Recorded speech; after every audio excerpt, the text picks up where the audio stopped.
ఆ రోజు దేవతల హృదయాల్లో ఒకే ప్రశ్న: ఈ కలియుగంలో మానవాళిని రక్షించేది ఎవరు? అప్పుడు ప్రారంభమైంది మహాకథ. అది మనం పూజించే శ్రీ వెంకటేశ్వర స్వామి అవతారం వెనక ఉన్న అసలు సత్యం. సృష్టి ప్రారంభంలో 3 మహాశక్తులు మాత్రమే ఉన్నాయి. సృష్టిని సృష్టించిన బ్రహ్మదేవుడు, సృష్టిని కాపాడిన మహావిష్ణువు, సృష్టిని సమపాళ్లలో నిలిపిన పరమేశ్వరుడు. కాలం గడిచింది, యుగాలు మారాయి. సత్యయుగం, త్రేతాయుగం, ద్వాపరయుగం ముగిశాయి. అప్పుడు మొదలైంది కలియుగం.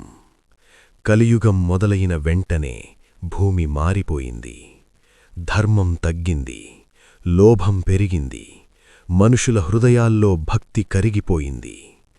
భూమాత దేవతల దగ్గరకు వెళ్లి ఏడ్చింది: నా మీద పాపాలు ఎక్కువయ్యాయి, నన్ను రక్షించండి. దేవతలు వెంటనే మహావిష్ణువును ప్రార్థించారు: ప్రభూ, మీరు రాముడిగా వచ్చి రాక్షసులను నాశనం చేశారు. మీరు కృష్ణుడిగా వచ్చి ధర్మాన్ని కాపాడారు. ఇప్పుడు కలియుగంలో మళ్లీ అవతరించాలి. మహావిష్ణువు నిశ్శబ్దంగా కళ్ళు మూసుకున్నాడు. ఆ క్షణం దేవలోకం మొత్తం ప్రకాశించింది.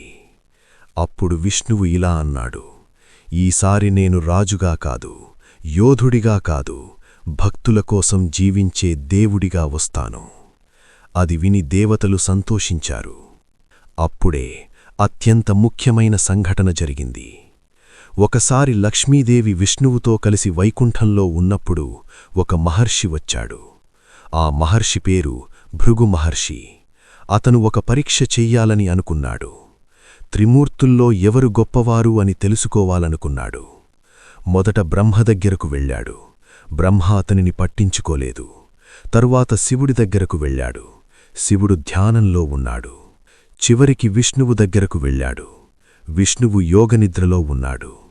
భృగుమహర్షి కోపంతో విష్ణువు ఛాతిపై కాలుతో తన్నాడు. లక్ష్మీదేవి కళ్లలో అగ్ని మెరిసింది. కాని మహావిష్ణువు ఏమి చేశాడు తెలుసా? అతను కోపపడలేదు.